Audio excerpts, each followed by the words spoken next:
राजा वीरभद्र हर साल सर्दी के समय नगर के बाहर सुनसान इलाके पर डेरा डालकर अपने सैनिकों के साथ भ्रमण के लिए जाते थे।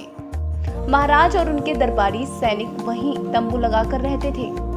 उस दिन महाराज राज्य के सभी कामकाज को छोड़कर मनोरंजन के लिए गीत, कहानियां और नाचने गाने की महफिल सजाते थे, जिससे उनके मन को शांति मिल सके।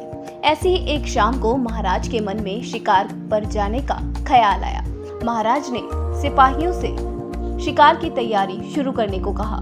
शिकार की तैयारियां शुरू होने लगी। अगले ही दिन सुबह के समय महाराज अन्य दरबारियों और कुछ सैनिकों के साथ शस्त्र वगैरह लेकर शिकार के लिए निकलने लगे। चलो तोंदुमल, तुम भी चलो। रहने दीजिए महाराज, तोंदुमल की अब उम्र हो चली है। इस बुढ़ापे में आप इन्हें क्यों तकलीफ दे रहे हैं?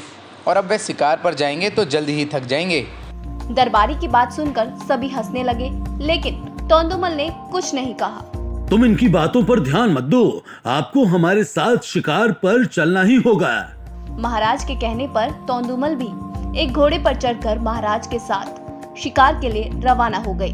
तोंदुमल का घोड़ा महाराज के पीछे ही चल रहा था। कुछ समय बाद महाराज का काफिला जंगल के बीचों बीच पहुंच गया। शिकार के लिए वह इधर उधर देखते हैं और पेड़ के पास एक हिरण नजर आता है। हिरण पर निशाना साधने के लिए जैसे ही राजा ने तीर कमान पर चढ़ाया, हिरण वहां से भाग गया। महाराज अपने घोड़े पर उसका पीछा करने लगे।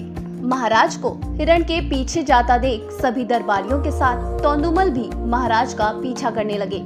जैसे ही महाराज ने हिरण पर निशाना साधने की कोशिश की, तब वो एक घनी झाड़ियों में जाने लगा। महाराज निशाना लगाने के लिए हिरण के पीछे झाड़ियों में जाने लगे। तोंदुमल को कुछ गड़बड़ दिखी। तभी तोंदुमल ने पीछे से महाराज को रोकने के लिए आवाज दी। तोंदुमल की आवाज से महाराज का ध्यान भंग हो गया और उनका निशाना गलत जगह पर लगा और इतने में हिरण झाड़ियों में जाकर छिप गया। हिरण को झाड़ियों में जाते देख महाराज ने पलटकर गुस्से से तोंदुमल को देखा। तोंदुमल, तुमने मुझे झाड़ियों में जाने क्यों नहीं दिया? तुम्हारी वजह से हिरण का शिकार नहीं हो पाया।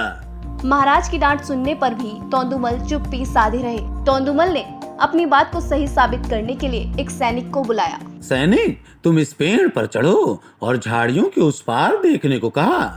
तोंदुमल के कहने पर वो पेड़ पर चढ़ गया और पेड़ पर चढ़कर देखा तो वह हिरण जिसका महाराज पीछा कर रहे थे, वो कटीली झाड़ियों में फंसा तड़प रहा है और उसका काफी खून बह चुका था। वह उन कटीली झाड़ियों से बाहर निकलने की नाकाम कोशिश कर रहा था।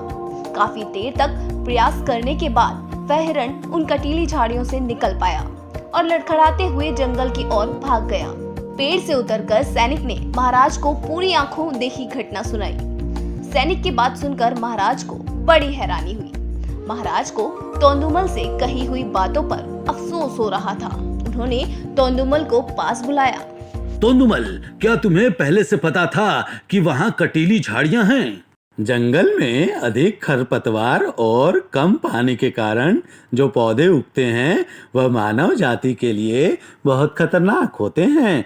ये व्यक्ति को लहूलुहान कर देता है। इतना ही नहीं, कभी कभी उसका जहर हमारे शरीर में फैल जाता है तो उसके फलस्वरूप इंसान की मृत्यु तक हो सकती है। इसे हम शिकारी झाड़ियाँ कहते हैं। मुझे शक था कि आगे ऐसी ही शिकारी झाड़ियाँ हो सकती हैं। महाराज को तोंदुमल जैसे सारथी होने पर बहुत गर्व महसूस हो रहा था। महाराज को विश्वास था कि तोंदुमल के होते हुए मुझे कोई हानि नहीं हो सकती। तोंदुमल की बात सुनकर महाराज उसकी सूझबूझ से एक बार फिर कायल हो गए।